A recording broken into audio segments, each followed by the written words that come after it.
Enfin, le marché central est en train de renaître de ses cendres.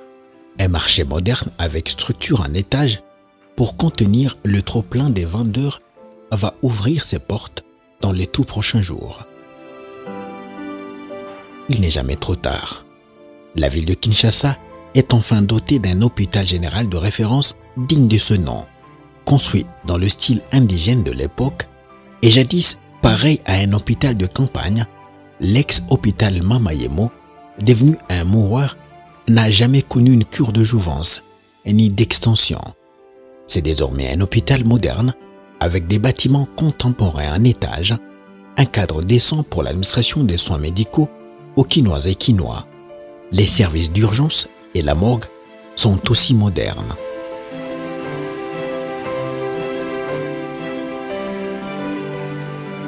C'était des bâtiments inutilisables au fait, mais pour le moment, si vous faites un tour là-bas, vous êtes surpris, certains même les qualifient d'un hôtel qu'on construit là-bas. C'est revêtu en marbre. Je pense que les premiers malades qui vont entrer là-bas seront autrement surpris, risquent d'être guéris avant que le médecin puisse les toucher. Pour la première fois depuis l'indépendance, la ville de Mbuji-Mayi, chef-lieu de la province du Kasaï oriental, est en train de revêtir sa jolie robe avec la modernisation de la voirie urbaine. L'avenue Boucle Club Miba est bétonnée. Les avenues Lumumba et Kasengulu sont asphaltées. Parallèlement, des nouvelles écoles, en c'est compris l'université de Mbuji-Mayi, non sans compter les hôpitaux et des ouvrages de desserte en eau potable, ont été construits.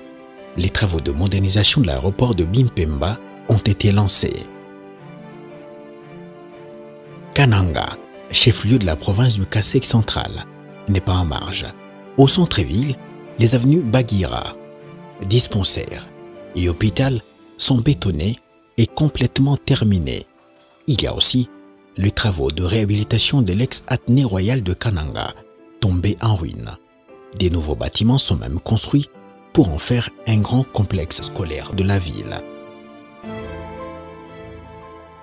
Le président Félix Tshisekedi est resté focus sur le développement du pays. Le programme de développement local de son grand 5 territoires se décline en 2 phases. La première a trait à l'érection des infrastructures et la deuxième porte sur la redynamisation des économies locales et rurales. Son coût total est estimé à 1,66 milliard de dollars américains, financé principalement par les ressources du gouvernement congolais et réparti sur 3 exercices budgétaires, 2021, 2022 et 2023.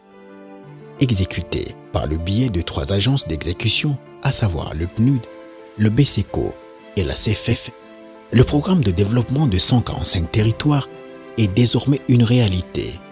Les infrastructures modernes poussent dans les coins et recoins de la RDC. Plus de 50%